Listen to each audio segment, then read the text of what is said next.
राज्यात पूर्व मान्सून पावसानं खरं तर हाहाकार माजवला आणि याचा परिणाम पुणे जिल्ह्याच्या हवेली तालुक्यातील अष्टापूर भागामध्ये मोठ्या प्रमाणात होताना पाहायला मिळत आहे.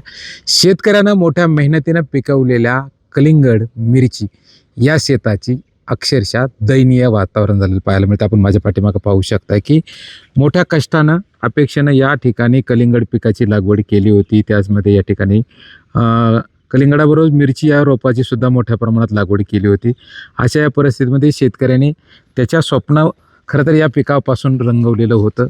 मूळतः शेतातील बाजारभाव पडल्यामुळे कुठेतरी ₹4 गाठीला मिळतील या भावनेतून मिरची आणि कलिंगडीचा केलेला हा प्रयोग खरं तर या गारपिटीच्या पावसानं या ठिकाणी खरं तर शेतकऱ्यांच्या मोठ्या अपेक्षा आकांक्षावरती पाणी फेरताना पाहायला मिळत आहे.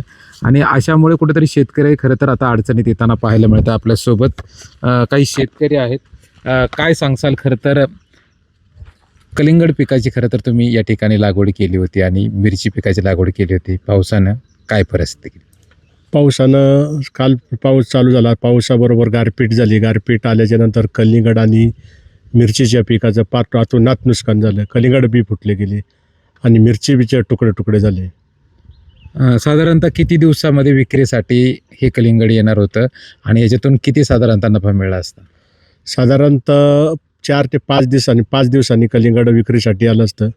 तर 1-2-2.5 लाख रुपये कलिंगडाचे झाले असते. मिरचीचे काही झाले असते. अशी 4-5 लाखाची नुकसान झाली. ते साधारणतः एकूण उत्पादन करण्यासाठी तुम्ही जे शेतामध्ये आता जो खर्च केलेला आहे तो साधारणतः किती आहे?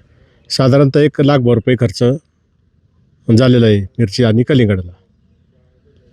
नक्कीच मोठ्या आशेनं मेहनतीनं या ठिकाणी शेतकऱ्यांनी पिकवलेल्या त्याच्या शेतातील कलिंगड आणि मिरचीच्या स्वप्नांवरती अक्षरशः या गारपिटीनं पाणी फेरताना पाहायला मिळत आहे. अमोल दरेकर, जय महाराष्ट्र, हवेली, पुणे.